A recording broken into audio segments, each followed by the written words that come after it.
What's going on, YouTube? Destructible here. Today we're taking a look at the Arctic Spellbreaker. It's been a while since I've had a video up. I finally am allowed to take the bandage off of my hand. I just got hand surgery. I'm not going to gross you out more than that, but you can see hand surgery was done.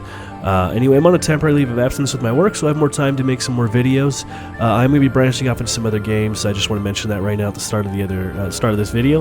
However, there will be more builds coming up still for Grim Dawn. I love this game, so don't worry. I'm not going to shy away from it at all. Anyway, I hope you guys enjoy this footage of the Arctic Spellbreaker, and if you do, please like, subscribe, all that stuff. And yeah, I'm going to roll out the rest of the video.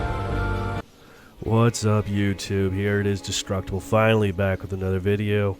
So let's get in right now to the Arctic Spellbreaker, and we're just going to go through and cover the gear real quick, spells, masteries, and then devotion priorities that I went with. Keep in mind that you can always just take a look below for the Grim Tools link, and you'll find all that information. I just was sick, as I mentioned, so I'm having a little bit of trouble. I'm finally got my voice back for the most part today, so yeah. Anyway, I'm going to go through these real quick, like I said, because I'm not feeling very great, but I wanted to show this because it's a lot of fun. So we are using the Deathmark Shadow set. So first thing to mention is the Deathmark Shadow it's based around the Nightblade. It's giving a lot of pierce cold damage that you can see in the 2 set right there, as well as some attack speed gain that you're getting from the 3 set with some pierce resistance. And then once you hit that 4th tier, you're getting that Nightblade skills.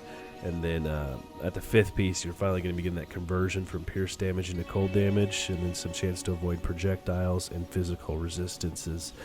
This build does get hit pretty hard, however, there is a lot of attack damage being converted into health, so keep that in mind. First thing we got here is the axe. There's actually 2 weapons to this set.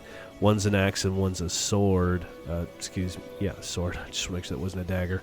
And anyway, so the axe is going to be giving you a huge increase to attack speed and execution, as well as giving you that damage converted over to health. As you already know, there's going to be a lot of pierce and cold damage, so I'm not going to mention that other than right now. There is a granted skill, which is a cleaving axe, just 30% chance on critical attack, to do this this cleaving axe ability that does it's basically a conal ability right in front of you that hits 3 enemies. It does a little bit of damage, and then that damage is actually converted into health, which is pretty helpful there. And then we're running the Dread Sigils of Alcamos. It's not 2, they're 2 in a set. Anyway, these are also for the Spellbreaker, and or mainly just for the Nightblade himself. And this is going to be converting some more piercing damage into cold damage, and then giving you some Phantasmal Awakening and Elemental Awakening, as well as the Dreadfire, which is a 25% chance on critical attack, to drop this really cool looking ring under your enemies, which you're going to see quite a bit in the video. And if you're wondering what that is, that blue ring, that's the Dreadfire going under them, and it's going to reduce enemy health and do a lot of frost damage, as well as reduce the damage from those targets as well. So yeah, really, really good there. And then we've got the mythical Deathmarked Hood right here. We're going to get some more into dual blades right here, and then Amarasta's Quick Cut, and then converting some cold damage into Amarasta's Quick Cut, and then a full piercing damage converted into cold damage to Amarasta's Quick Cut. And that's probably the big thing right there, is going to convert that piercing damage into cold damage, because you want to just be doing cold damage. You're getting so much from this set. And then we've got Knight's Embrace, Mythical Knight's Embrace right here for the amulet. This is going to be converting some physical damage into cold damage, as well as give you some increased crit damage to Shadow Strike, and an increase to all your Nightblade skills. There is the Ice Chill ability that you get, which reduces pierce, cold, and freeze resistance. You want to keep this on cooldown, as well as doing a ton of AoE damage to everyone around you. It does, excuse me, yeah, it's everyone around you, but it it does reduce the freeze resistance, excuse me. Anyway, this does a ton of damage, and it reduces their resistance, which is probably the key to it, because the more you reduce their cold resistance and pierce resistance in this case, the more damage you're going to be doing to them being those are your two main damage types you're using on them. And then we've got the Alcamos Touch of Anguish. This is the second part to that other set I was just talking about right here with the Touch of the Dread. And this is going to give you +2 to Blade Barrier and Whirling Death. Then we've got Mythical Deathmark Claw right here. This is just going to give us some more to Whirling Death, some cold damage added to Whirling Death, attack damage converted to health to Whirling Death, and then all the piercing damage from Whirling Death is actually being converted into cold damage. So this just really bolsters that Whirling Death quite a bit. And then we've got the Mythical Deathmark Shoulder Guard here. This is going to convert some acid damage into cold damage, as well as give you some more points into Dual Blades and Shadow Dance. Then we've got Mythical Ice-Scorn Talons. These are the gloves right here.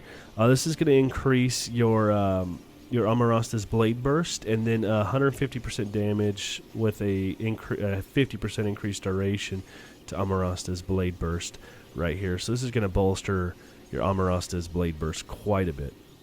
Then we've got Mythical something Step. I'm not even going to try and pronounce it. I'm kind of having a little bit of trouble right now talking. This is going to increase, give you +2 to Ring of Steel. Just a lot of cold damage, and then the Spines of Ice, which is a 20% chance when hit to shoot out these ice things. They go out in all directions around you. Does a lot of damage, and then freezes the targets as well. It's really, really good. You can always change this out with something else. This is what I had, and I really, really like it because it has that chance to freeze them. So I would pick it up personally with this set.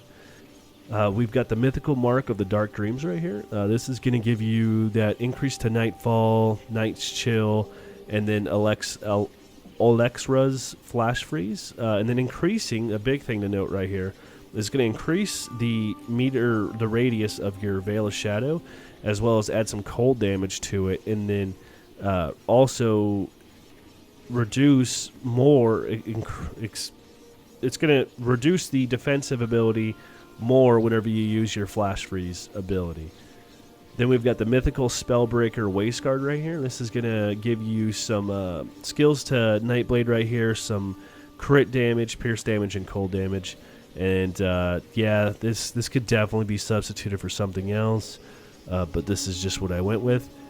We've got Nadala's Outbreak right here. This is going to give you, again, a lot of cold damage and frostburn damage, and then those +1 to all skills to Nightblade.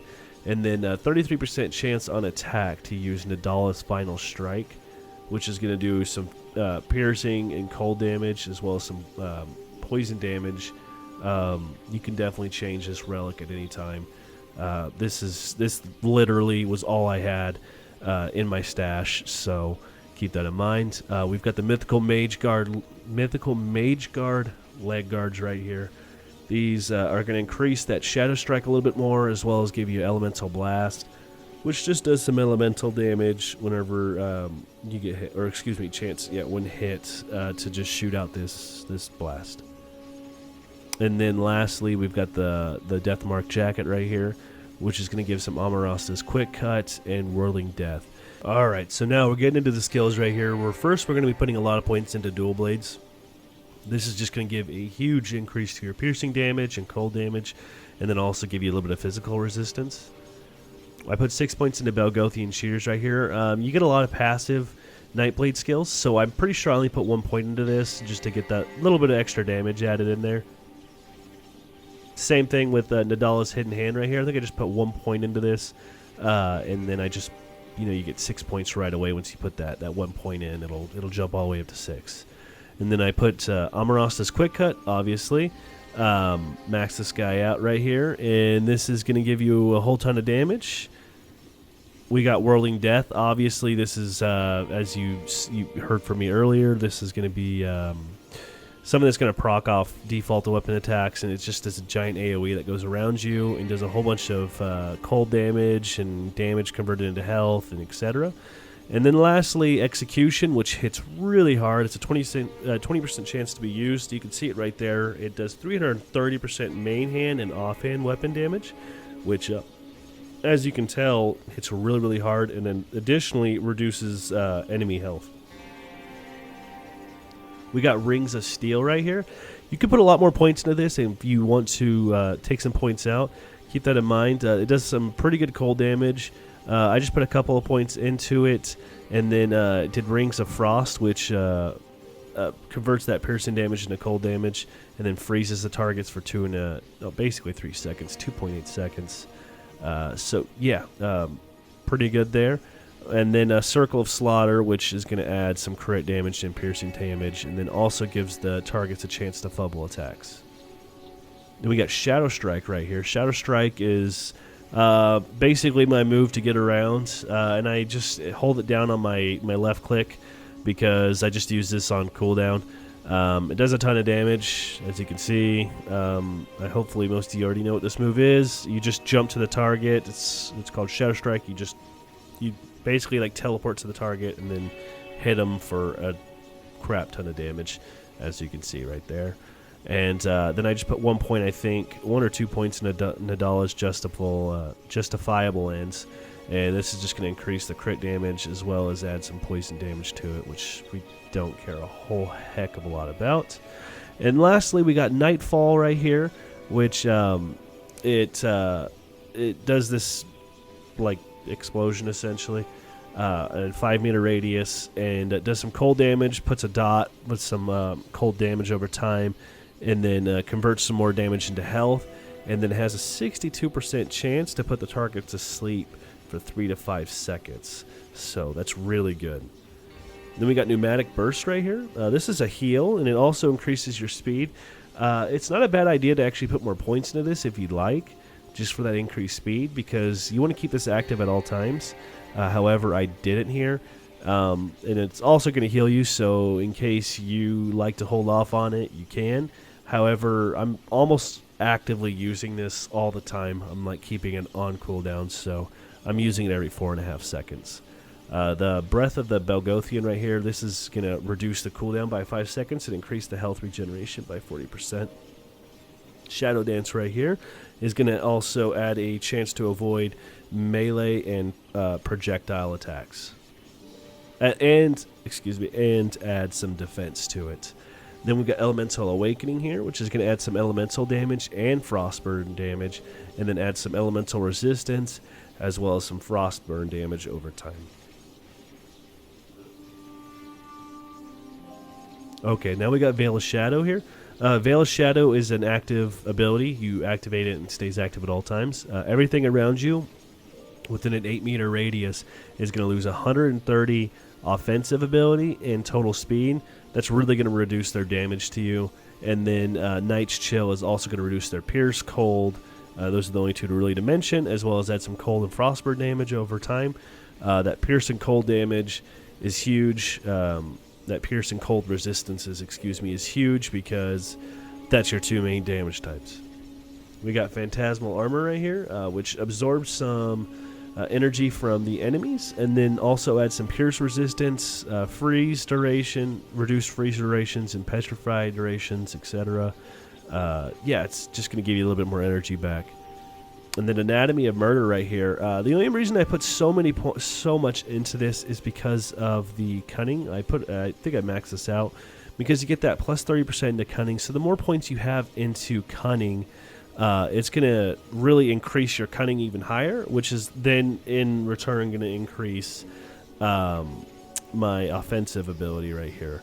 So yeah, you can see right here, I only put 45 points into cunning, and it's already at 1,000. So pretty dang good. If I did mention it already, I got Blade Spirit. I put a lot of points into these. They go around and just do a bunch of piercing and cold damage, and they scale with the player damage bonuses.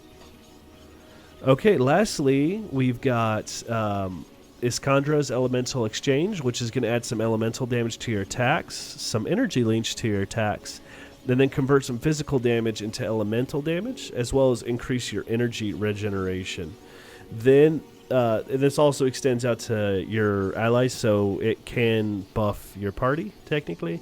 And then we've also got Manifestation here, which is going to add some more elemental damage, and then convert some more physical damage to elemental damage. We got Overload right here, which is going to add some burn and frostburn damage, and then there's some more elemental damage to it as well. And then I just put 1 point into elemental balance. You could definitely take this out, but it adds a little bit into that frost burn that you might want and some crit damage.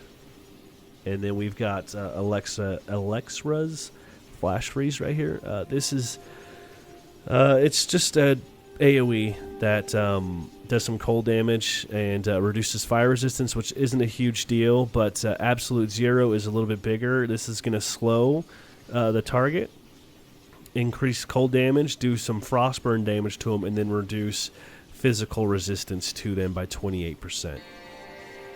We got Star Pack right here, which is a buff that you're going to activate.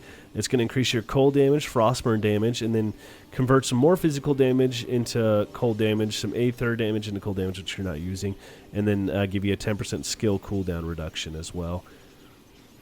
And then we've got Inner Focus, which is going to increase your spirit by 25%, but mainly it was for that 10% increase to the offensive ability, so you could really just get that crit higher, because you want to be getting crits in, especially when you're fighting Nemesis, etc. If you're able to crit the boss, you're going to have a good time. And then lastly, we got Arcane Will right here. This is just going to activate when you get below 70% health, and it's going to increase your damage by 160%, give you 100% defensive ability, and a little bit of energy regeneration. It has a 6-second duration and a 5.5-second skill recharge. So if you're dipping kind of low all the time, it's kind of in a good. It's a good thing. I actually prefer to drop below 70% so this thing can keep proccing to increase my damage. Okay, now let's get on into the devotions. All right, so now we're gonna just take a look at the devotions, and we're just gonna go through the celestial powers I went with. And that's just about it. Again, if you'd like to know more about this tree and you want to see it hands-on, just take a look at that Grim Tools link below, and it'll show everything there. That way you can set this up the way you want and take the route you went. I don't recall the route I went because I leveled this such a long time ago. But if you do want to know the route I went with the devotions, I'll take a second look at it. Just leave a comment, and when I get time, I'll take a look at that for you. So first off, we got Tsunami right here, which has a very short skill recharge rate, and it's going to do a little bit of your main hand weapon damage, as well as a ton of cold damage and frostburn damage over time. We got Ghoulish Hunger, which I put on Star Pack. Ghoulish Hunger is an oh-crap thing that's going to activate. It has a very long recharge rate. I use this on almost every build I do. What happens is if you dip below 45% health, this thing's going to activate and give you a huge attack damage converted into health. So you basically should go all the way back up in health whenever this activates, as well as increasing your attack speed and physical resistance for 5 seconds, which is a lot. It's quite a bit, so it's going to help out a ton. We got Rumor right here. This is a 4-second duration. It does some cold damage. It reduces offensive ability, cold resistance, and poison and acid resistance. But things to mention is that reduced to offensive ability and cold resistance, mainly the cold resistance, as I've said already. The more you reduce a damage type that you're using, the harder you're going to hit an enemy, especially a Nemesis or whatever. So this build in particular is reducing a lot of cold resistance, so it's doing a lot of damage because of that. Elemental Storm right here. This is going to do some elemental damage, as well as reduce target's elemental resistance. Last time I checked, cold falls under the elemental type, which is cold, fire, and electricity. So 32 additional reduced target elemental damage, or target resistances, as well as some frostburn damage and a little bit of everything else in there that we don't care about. And then lastly, we got Whirlpool, which is a 100% chance on attack. This has a 1.8 second skill recharge, a 6-second duration. This is going to just drop these Whirlpools under an enemy that do a ton of damage, ton of cold damage, slows them down, does some frost damage. It's active all the time. It has a 100% chance to activate. So I put this on Shadow Strike because I'm using Shadow Strike constantly. Yeah, so I mean, it's real good. I would go for Whirlpool personally with this build. And that's going to sum up the build itself. And coming up right now, after I am done talking, is going to be some more gameplay. So if you enjoyed this video, please like, subscribe, I apologize. I'm on vacation technically now, or disability, whatever you want to call it, for a couple of weeks from work, so I'm going to have a lot more time to do some videos. As I might have mentioned already, I'm going to be playing some other games on the side right now. Grim Dawn is still my main focus. I hope you enjoy this content. However, I do want to branch off into other games. I do enjoy playing other games, so I hope you stick around and maybe you watch them and you can leave some feedback on those videos when they come. Anyway, this is Destructible, and you guys have a wonderful day.